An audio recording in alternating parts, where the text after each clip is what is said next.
more rain. We've had some kind of front that has stalled over top of us for about the last 3 or 4 days. Beyond that, though, last month was one of the top 10 wettest months for the area. March was awfully wet too. I don't know how it compared to all time. I know the farmers need the rain, but farmers also need a minute or two to get some crops put in the ground.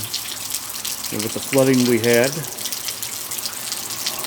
fields are just now draining, let alone drying out.